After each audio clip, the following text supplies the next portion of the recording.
Hi guys, welcome to yet another lovely episode of the Clear View podcast. I'm your presenter, Eustace Chanda Kaputula, aka International Managers. Today I present to you the Zambian duos that beat the Sophomore album Syndrome, Jinx or Slump. Discography ranking episode number 5. Okay. So, sophomore simply means the album after the first album. Some call it the album after the debut album. Sophomore means album number 2. So, mostly artists fail to live up to the expectations of their first album or their debut album.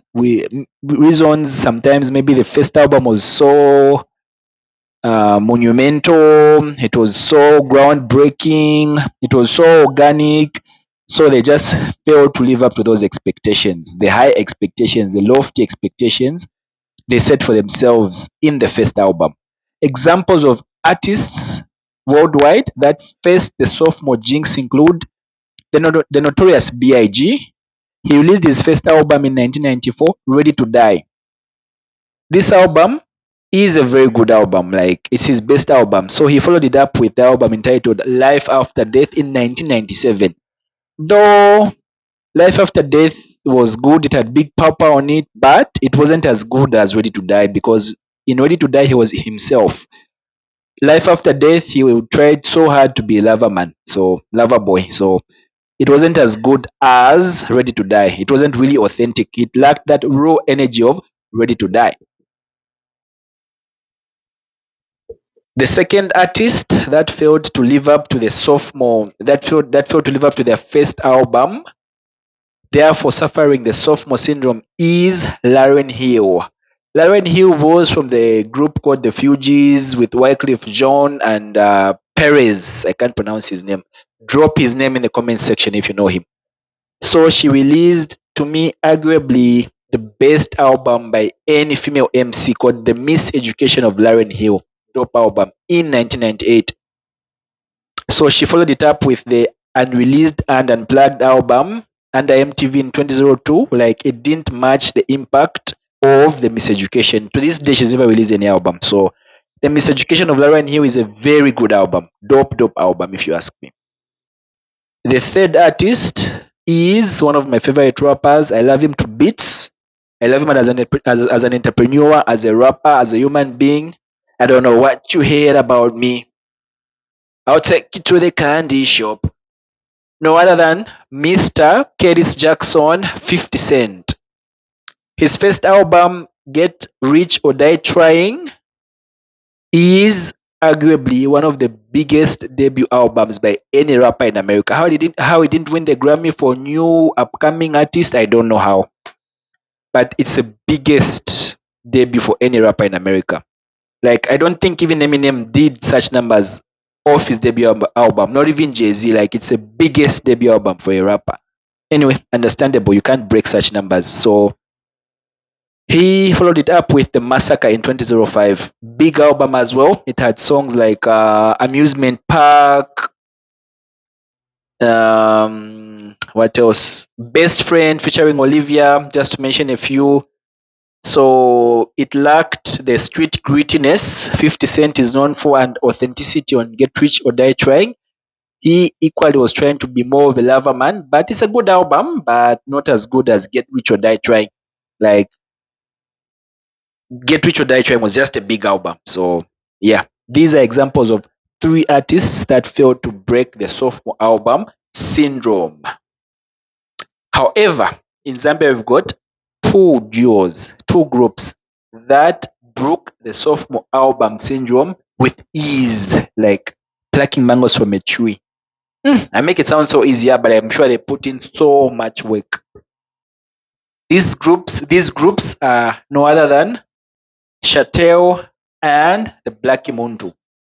Both groups were signed under the Mondo Music Group. Salute to Mr. Chisha Folotia for coming up with the Mondo Music record label. Shatel is a female duo that consists of Sawoi Imboila and Barbara Njovu. while Black Munthu consists of Mwembe Munthu and Leo Munthu. Both albums were produced by the late great George Wango the Ambassador. Crisis, aka Chisenga, and Mainza Chipenzi also had a hand, also played a role in the production and songwriting of these albums. So aside from these similarities, these duos they both broke the Sophomore album, Syndrome or Jinx. Ironically, funny enough, both groups just released 2 albums. Yeah. Okay, so they always say ladies first, guys. Ladies first. Life begins from the woman. So ladies first. So we begin by breaking down Shatel's discography.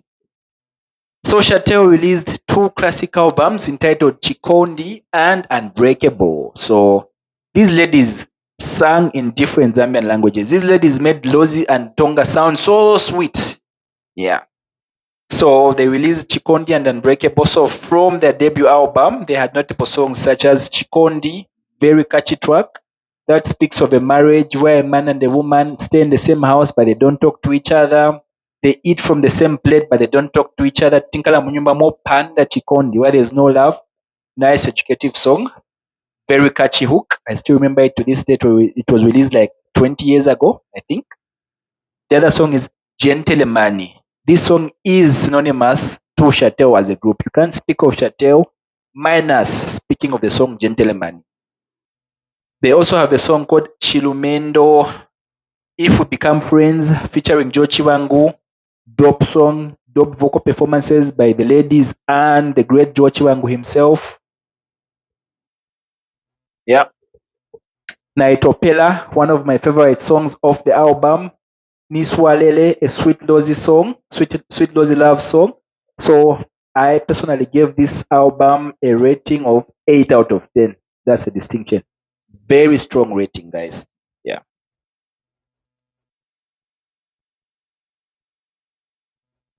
Okay, so the ladies released their second album entitled Unbreakable. They really outdid themselves because the first album was a classic, but Unbreakable was a very good album. Notable songs include Wainona, Chikondi Chamu Mudima, Perfect Man, Mushelo, Utali Vuli, Zikolatu, George Wangu here samples an Indian sound, dope. Sampling wasn't common that time, but he managed to pull it off. Nichani, funny enough, my mother's favorite song. It talks about a woman complaining about her husband changing his behavior from nowhere. I don't know why my mom loved this song. Alai Mwena Johnny, there's Bina Moli featuring Chucks, Munukuyewa, The Way I Miss You, featuring Ballad Zulu. For me, I feel this is Chatel's greatest ever songs. I love this song. Sichawasa Yesu, featuring various artists. There's JK, Ranel, Mayinza, Tasila Mwale, Janos Bond, just to mention a few. If I've left out any, drop the name of the artist in the comment section. I gave this album a strong rating of 9.5 out of 10. Very strong album. That's how the ladies broke the Sophomore album, Syndrome, with ease.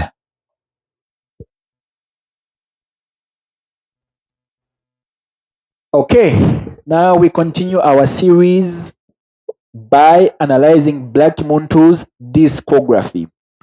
Black Munthu is a duo that consists of Mwembe Munthu and Leo Munthu. They are called the Kalifunku Kings. I call them the hip hop gods in Zambia, or the hip hop fathers. They released 2 studio albums titled Wisakamana and Kokoliko.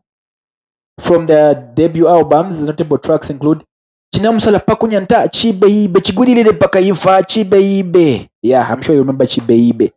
Ish, this song I remember when they released it, they dyed their hair and stuff. So whenever I went to take a shower, I would put some foam and soap and dye my hair white, seeking to look like Leo Munthu, especially Omwembe Munthu.